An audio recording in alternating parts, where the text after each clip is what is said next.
Matius 16 ayat 13-19. Setelah Yesus tiba di daerah Kaisarea Filipi, ia bertanya kepada murid-muridnya, "Kata orang, siapakah anak manusia itu?" Jawab mereka, "Ada yang mengatakan Yohanes Pembaptis, yang lain mengatakan Elia, dan yang lain lagi mengatakan Yeremia atau salah seorang dari para nabi." Lalu Yesus bertanya kepada mereka, "Tetapi apa katamu, siapakah aku ini?" Jawab Simon Petrus, "Engkaulah Mesias, anak Allah yang hidup."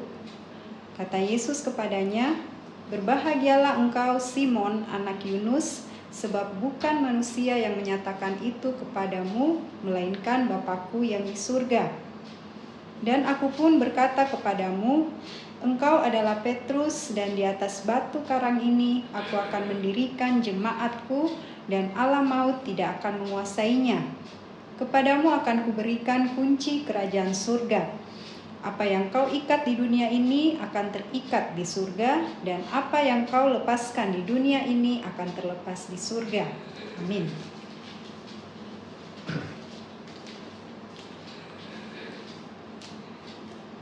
Bapak Ibu, saudara-saudari yang dikasihi Tuhan, pada waktu itu Tuhan Yesus membawa murid-muridnya ke satu tempat yang disebut Kaisarea Filipi. Kaisarea Filipi ini adalah tempat tinggal orang-orang yang non-Yahudi ya. Jadi Tuhan membawa murid-muridnya untuk menenangkan diri, karena sebelumnya Tuhan Yesus bersama murid-muridnya sering diserang oleh ahli-ahli Taurat, orang-orang Farisi. Jadi terjadi perselisihan, dan untuk menenangkan diri Tuhan membawa murid-muridnya yang 12 ini ke suatu tempat yang disebut Kaisarea Filipi, yaitu kalau kita ke Israel sekarang di daerah dataran tinggi Golan ya. Pada zaman Tuhan Yesus di situ yang tinggal kebanyakan orang non-Yahudi ya, dan mereka masih percaya kepada dewa-dewa. Salah satunya disebut Dewa Pan. Dewa Pan itu bentuknya badannya manusia, tetapi kepalanya seperti kambing ya, ada tanduknya. Itulah dewa yang disembah orang-orang di Kaisarea Filipi. Ya. Jadi Bapak Ibu, saudara-saudari, adik-adik yang dikasihi Tuhan, Tuhan bawa murid-muridnya ke satu bukit, dan di bukit itu ada tempat yang disebut goa ke neraka. Jadi ada satu bentuk goa, dan dijuluki oleh orang Yahudi itu adalah goa untuk orang masuk ke neraka, jalan ke neraka ya. Jadi goa ke Hades. Tapi sebenarnya kenapa dinamakan oleh orang Yahudi demikian? Karena disitulah orang Yahudi percaya dewa Baal yang mereka dulu sembah itu tempat keluar masuknya di goa itu. Makanya goa itu disebut goa ke neraka ya, menuju neraka. Dan di depan goa inilah Tuhan Yesus bertanya kepada murid-muridnya, "Kalau menurut orang-orang, siapakah aku ini?" Murid-murid menjawab, ada yang bilang seperti Nabi Yohanes. Itu buktinya Raja Herodes. Herodes mengira Tuhan Yesus itu adalah Yohanes Pembaptis yang baru-baru dia penggal kepalanya. Padahal bukan ya. Terus ada murid-murid katakan, ada yang bilang Rabi adalah Nabi Elia, Nabi Yeremia. Jadi macam-macam pendapat orang pada waktu itu tentang Tuhan Yesus ya. Siapa Tuhan Yesus? Dan sekarang Tuhan Yesus tanya sama murid-muridnya, "Tetapi kalau menurut kamu, siapa aku?" Nah, yang mewakili murid-murid pada waktu itu Petrus. Petrus memang orangnya spontanitas ya. Jadi temannya masih pikir-pikir, mungkin Petrus sudah duluan. Petrus katakan, "Engkau adalah anak Allah, Mesias." Ya. Nah, apa jawab Tuhan Yesus?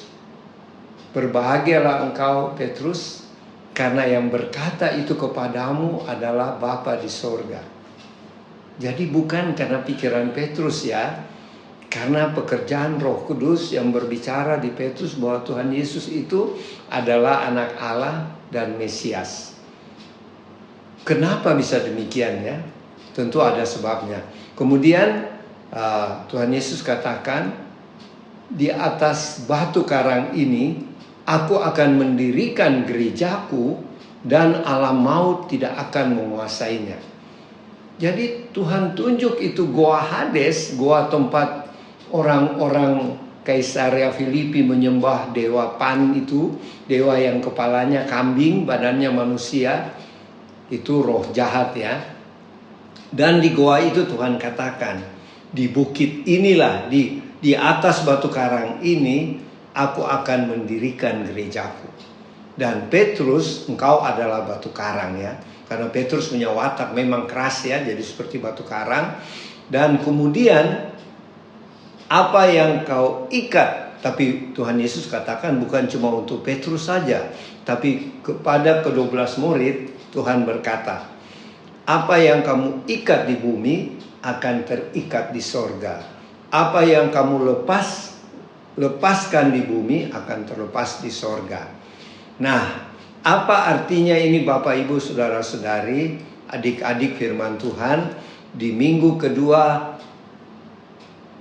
di bulan Januari tahun baru 2025 ini? Pertama, ketika Tuhan bertanya kepada murid-muridnya, kalau menurut murid-murid siapa dia? Petrus langsung spontan berkata, engkaulah anak Allah, Mesias, juru selamat yang ditunggu-tunggu ya. Kenapa sampai Petrus spontan berkata begitu? Pertama, itu memang seperti Tuhan Yesus katakan, itu adalah Allah Bapa yang menyatakan kepadamu. Tetapi tidak gampang ya Allah Bapa bisa berbicara sama Petrus kalau tidak ada hubungan yang akrab antara Petrus, murid-murid yang lain dengan Tuhan Yesus.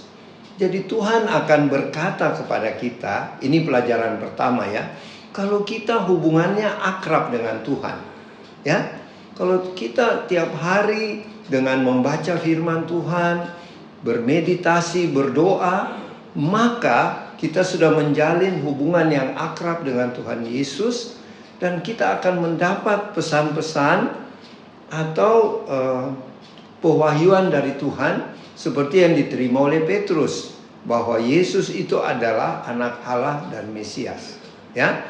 Kemudian apa artinya Tuhan katakan, di atas bukit batu ini, di atas batu karang ini aku akan mendirikan jemaatku, dan alam maut, alam neraka tidak dapat menguasainya. Maksudnya Tuhan mempertunjukkan kekuasaannya di hadapan roh-roh jahat ya. Karena di goa di dekat Tuhan Yesus berdiri dengan murid-muridnya, jadi Tuhan Yesus sengaja ya membawa 12 muridnya ke Kaisarea Filipi untuk menyatakan bahwa dia memang Tuhan ya. Jadi orang Yahudi semua tahu bahwa di goa ini tempat penyembahan dewa Pan, atau dewa yang dianggap memberikan kesuburan, memberikan kekayaan dan lain sebagainya. Tuhan menyatakan, di atas bukit atau karang ini aku akan mendirikan gerejaku, jemaatku, dan alam maut tidak akan menguasainya. Maksudnya, dengan pengakuan Petrus bahwa Tuhan Yesus itu Mesias dan Juru Selamat, anak Allah, Tuhan berjanji akan mendirikan jemaat Tuhan. Dan itu terbukti ketika Petrus pada hari Pentakosta berkhotbah, 3.000 orang bertobat ya. Nah ini janji Tuhan terlaksana pada waktu hari Pentakosta, hari turunnya Roh Kudus. Dan juga kepada semua murid-murid, bukan cuma Petrus ya, murid-murid yang lain juga Tuhan pakai untuk membangun gerejanya. Seperti Thomas membangun gereja di India, Bartolomeus di tempat di Spanyol, dan 12 murid itu dipakai Tuhan luar biasa ya. Jadi alam maut maksudnya iblis dan roh-roh jahat tidak bisa menguasai gereja Tuhan. Karena yang memelihara dan melindungi gereja Tuhan adalah Tuhan Yesus sendiri. Jadi pelajaran yang kita bisa petik di sini, marilah kita bergaul akrab dengan Tuhan Yesus lewat pembacaan firman, baca Alkitab setiap hari, berdoa setiap hari, dan setia tetap melayani dan mengikuti ibadah baik di gereja, di persekutuan, maka hubungan kita dengan Tuhan Yesus akan semakin akrab. Dan melalui kita juga Tuhan akan memberitakan Injil melalui talenta-talenta kita. Kita akan memberitakan Injil kemana-mana sehingga banyak jiwa-jiwa yang akan dimenangkan. Dan jangan lupa, bagi siapa yang memberitakan Injil seperti Petrus dan murid-murid yang lain, termasuk kita diberi kunci kerajaan sorga. Yaitu apa yang kita ikat di bumi akan terikat di sorga. Apa yang kita lepas di bumi, di dunia akan terlepas di sorga. Apa artinya itu? Itu artinya ketika kita menjadi pemberita Injil, kita memberitakan Injil Tuhan Yesus, kita diberi otoritas oleh Tuhan. Sehingga kunci kerajaan sorga yaitu keselamatan ada pada kita. Jadi seperti sekarang saya memberitakan Injil ya, maka keselamatan akan terbuka ya bagi siapa yang mendengar dan percaya. Itu maksudnya ya. Jadi kunci kerajaan sorga diberikan oleh Tuhan Yesus selain kepada Petrus dan murid-muridnya, dan kepada siapa saja anak-anak Tuhan yang mau memberitakan Injil ya. Dan kita diberi kuasa untuk apa yang kita ikat di bumi terikat di sorga, apa yang kita buka di bumi akan terlepas di sorga. Artinya apa yang kita lakukan Tuhan Yesus akan menopang dari sorga. Jadi tidak ada perkara yang mustahil ya. Jadi marilah, pertama kita harus rajin baca firman, berdoa untuk menjalin hubungan lebih akrab dengan Tuhan Yesus, Roh Kudus dan Bapa Sorgawi. Dan kemudian kita rajin untuk memberitakan Injil, baik melalui khotbah seperti saat ini, melalui kehidupan kita sehari-hari sesuai talenta kita masing-masing di marketplace kita masing-masing. Sehingga jangan lupa kita juga diberi kuasa oleh Tuhan, yaitu memegang kunci kerajaan sorga. Itu salah satu hak istimewa pada anak-anak Tuhan ya. Apa yang kita ikat di bumi terikat di sorga. Apa yang kita lepas di bumi terlepas di sorga. Artinya Tuhan Yesus akan menunjang apa perkataan kita, apa yang kita beritakan, dan apa yang kita buat. Semoga firman Tuhan ini dapat menjadi berkat dan menjadi kekuatan, pedoman bagi kita sekalian. Terpujilah Tuhan Yesus. Selamat siang Bapak Ibu, saudara-saudari di rumah serta teman-teman Warot. Kita jumpa lagi. Tadi Opa sudah bawakan dari Matius 16 ayat 13 sampai 19. Saya menambah sedikit pengertian yang saya ambil dari pembacaan ini, pengakuan Petrus judulnya, bagaimana seorang pribadi atau satu kelompok seperti murid-muridnya yang saat itu bertemu dengan Tuhan Yesus dalam persekutuan, apakah ada juga orang-orang yang tipe seperti Petrus? Saya bawa pemberitaan pada siang ini kita pusatkan di Petrus ya. Saya tidak ulangi yang lain karena Opa sudah bawakan tadi. Saya berpikir, saya renungkan, apakah Petrus zaman sekarang ada juga Petrus seperti Petrus yang Petrus sendiri, apakah ada juga Petrus demikian di zaman kita ya. Kalau saya mempelajari sedikit, membaca, ada tulisan-tulisan mengatakan bahwa secara garis besar, secara pengertian pasar kita kaum biasa, ya, bahwa Petrus orangnya keras emosional, ya. Saya melihat dari cerita yang kita baca, tapi saya merenungkan kenapa Tuhan Yesus katakan di atas ini aku mendirikan batu karang, ya. Saya tidak ulangi, Bapak Ibu bisa tahu di situ pembacaan. Di mana kelebihan Petrus? Saya coba angkat itu untuk menjadi contoh bagi kita generasi akhir zaman. Setelah saya membaca, sedikit merenungkan, sifat Petrus adalah kata yang saya ulangi tadi, mengatakan bahwa Petrus orangnya emosional, ya. Mau sesuatu dia mengetahui apa yang dia mau, ya, bahasa pasarnya dia mau lebih dari yang lain. Tapi saya kebalikan dari apa yang Petrus katakan, dilihat secara umum. Saya pelajari sifatnya, ya, sifat yang mendasar, yang saya membaca juga di buku-buku dan Alkitab sendiri memberikan pengarahan itu lebih dalam, tapi saya renungkan lebih jauh bagaimana seorang Petrus. Kenapa dia begitu emosional, ya? Yang saya ambil setelah perenungan, sebenarnya Petrus adalah pribadi yang sangat bergantung pada Tuhan. Sangat mengetahui Tuhan, boleh saya katakan di situ. Dan selalu mau melihat satu kebenaran bagi Tuhan, mau memperlihatkan dia benar di hadapan Tuhan, ya. Sampai dengan sifatnya kadang-kadang tidak mencapai apa yang diinginkan, dia lakukan dengan perkataan, sampai pada sikap, perkataan dan sikapnya sampai pada waktu Yesus disalib. Saya merenungkan dalam-dalam di situ. Setelah saya renungkan, saya bawa kepada sifat kehidupan manusia pada umumnya. Pada umumnya itu hal yang normal. Silih berganti, tetapi yang paling tertarik saya bahwa dia tahu Tuhan.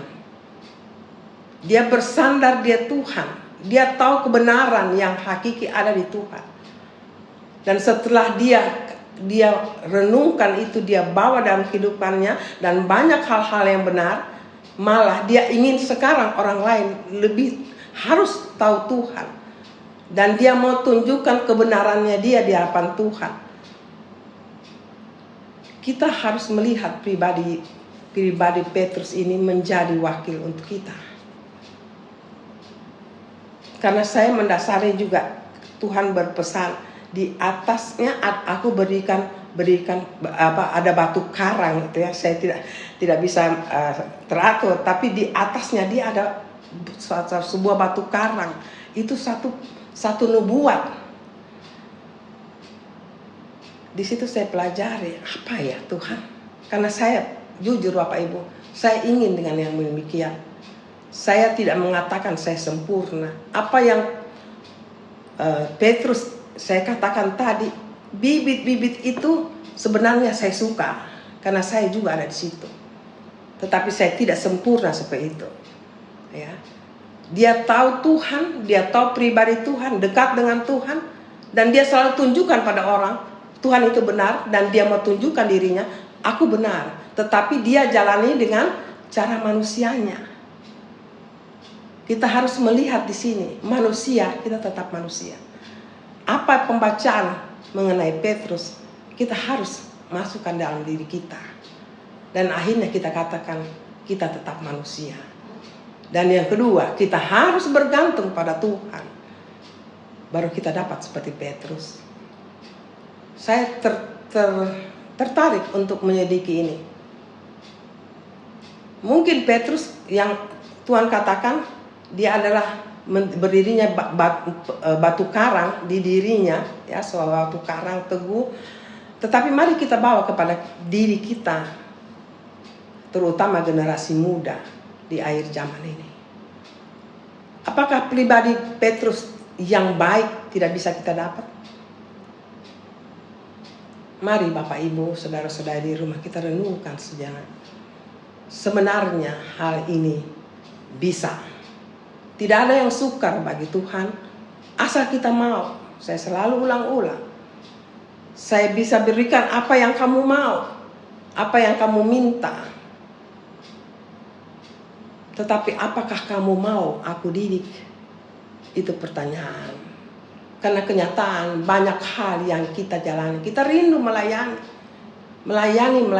Tapi Tuhan bawa kita dengan step, bukan kita semau. Tuhan bawa kita, mendidik kita di situ. Pada satu saat yang kita tidak duga, kadang-kadang ada sesuatu yang keras kita harus lewati. Tuhan izinkan, karena di situ kita ditapis juga, di belajar. Nah, biasa di sini kita mandek, di sini kita bergejolak sendiri dalam diri kita.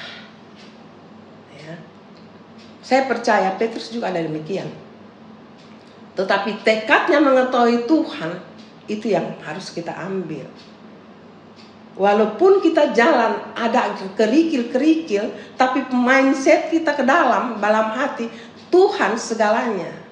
Tidak ada jalan keluar selain Tuhan. Itu yang Petrus memulainya dari situ. Sampai dia tidak goyang. Walaupun dia salah, silih berganti.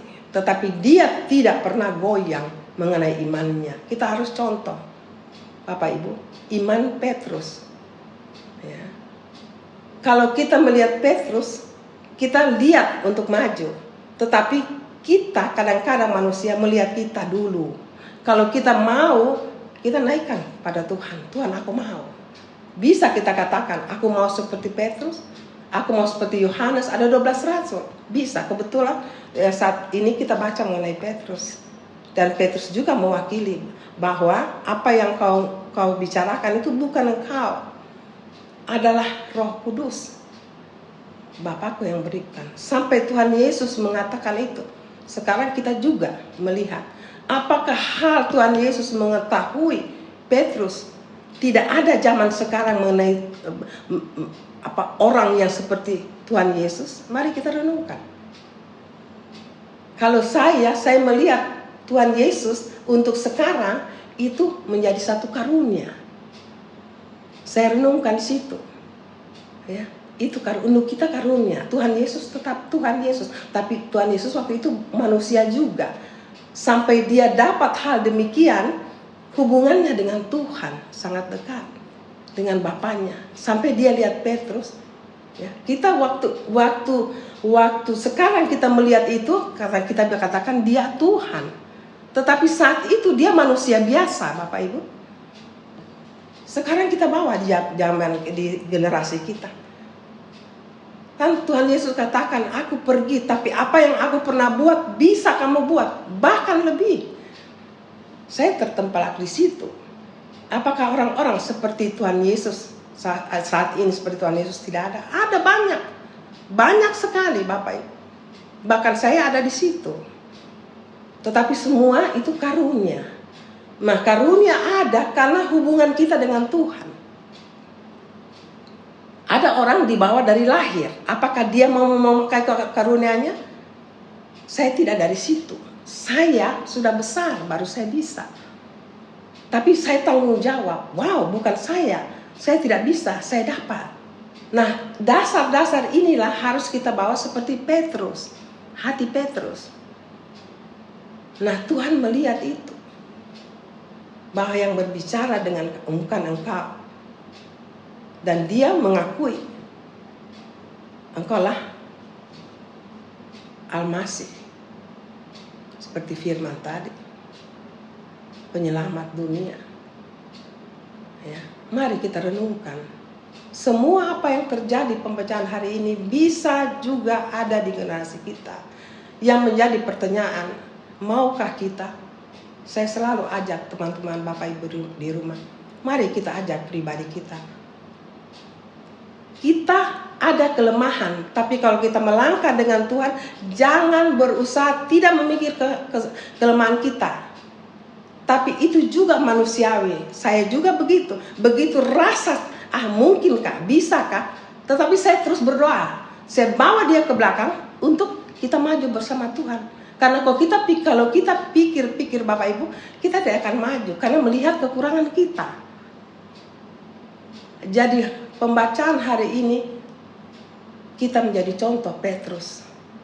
Emosional, tapi sebenarnya kalau dia lembut hatinya. Karena tahu kebenaran itu. Dan dia selalu mau ada di muka, mau tunjukkan kebenaran itu. Itu sifat Petrus.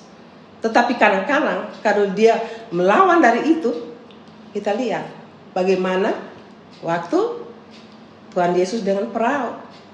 Salah satunya yaitu waktu Tuhan Yesus disalibkan. Saya tidak ulang banyak cerita. Tapi mari, karena selalu ada di samping Tuhan, bukan di samping, dan Tuhan selalu ada di situ, dan Petrus selalu diyakinkan bahwa aku memakai engkau. Bapak Ibu, manusia tidak bisa hidup sendiri. Apalagi kita anak Tuhan. Tetap bergantung pada Tuhan. Semua apa yang kita punya, baik kita sadar tidak baik sifat kita, baik di mana, ya, semua tetap dengan Tuhan, tidak ada alasan. Bapak Ibu, mari kita seperti Petrus. Akhirnya dia memegang satu kunci yang Tuhan berikan. Saya sangat senang dengan pribadi Petrus. Ya, tapi memang orang begini, kalau kita renungkan sedikit ya, kalau kita orang begini ada yang tidak baik, tapi kalau lebih dalam kita tahu dia baik sekali. Ya, tidak mungkin menurut kita dia emosional, tapi menurut Tuhan apa yang kita baca. Terima kasih untuk Tuhan Yesus. Itu menegur karakter kita. Kita pertama harus menjadi karakter Tuhan dulu. Kalau kita mau lengkap dengan karakter Tuhan, Bapak Ibu, susahnya, ya. Tetapi karena kita mau, Tuhan berkata, mari, aku yang bimbing kamu sampai sempurna. Dunia melihat tidak sempurna, tapi aku lihat kamu sempurna karena aku yang memilih. Nah, pertanyaan, apakah apa yang kita suka ini kita bawa ke Tuhan atau tidak? Atau membayangkan saja? Harus ada reaksi kita untuk mari Tuhan, aku mau seperti Petrus. Aku mau jadi anak-anakmu yang kau pakai di akhir zaman ini. Menjadi motor bagi generasi muda saat ini yang kau pakai. Bapak Ibu, saya mendapat satu pesan dari Tuhan. Saya berbicara ini, saya ingat Tuhan katakan, aku mau cari anak-anak mudaku, generasi muda yang benar-benar generasi muda di dalam aku. Lebih keras dari yang dulu, yang sekarang lebih keras dari yang dulu, Bapak Ibu. Saya dapat pesan Tuhan itu. Bahkan kalau kita katakan bisa-bisa kita tidak boleh cacat. Kenapa? Karena kita bergantung. Seperti Petrus. Hari ini kita baca. Dia jalan, tapi dia selalu dengan Tuhan. Tapi manusia lihat dia sempurna. Ya, mari Bapak Ibu. Kita jadikan janji kita di dalam diri kita, kehidupan keluarga kita.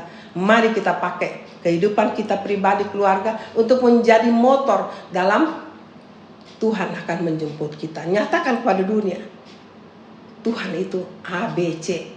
Tuhan itu yang begini penyelamat ya. Masing-masing apa yang Tuhan taruh. Tapi mari jadikan kita adalah Tuhan. Orang melihat kita, melihat pribadi kita, keluarga kita adalah Tuhan. Buah-buah roh itu ada. Dan Tuhan sudah katakan, itu tidak salah. Semua apa yang aku lakukan selama aku dari dunia, itu kamu bisa lakukan. Bahkan lebih. Jadi Bapak Ibu, saya tidak ulang lagi. Terima kasih untuk firman hari ini. Mari kita seperti Petrus. Menyatakan, aku melihat Tuhan. Aku menaruh Tuhan dalam hidupku. Seperti Petrus katakan. Tuhan katakan pada Petrus. Dia menugaskan adalah Petrus menjadi batu karang. Terima kasih Tuhan, kiranya firman hari ini menjadi berkat bagi Bapak Ibu di rumah. Roh Kudus akan menumpangkan tangan, memberikan wawasan yang lebih luas dari saya. Biar ini menjadi satu patokan kehidupan kita untuk dalam dunia yang akan berakhir menjadi kesenangan bagi Tuhan dalam hidup kita. Tuhan memberkati apa yang kita lakukan. Dalam nama Tuhan Yesus, minggu depan bertemu lagi. Amin.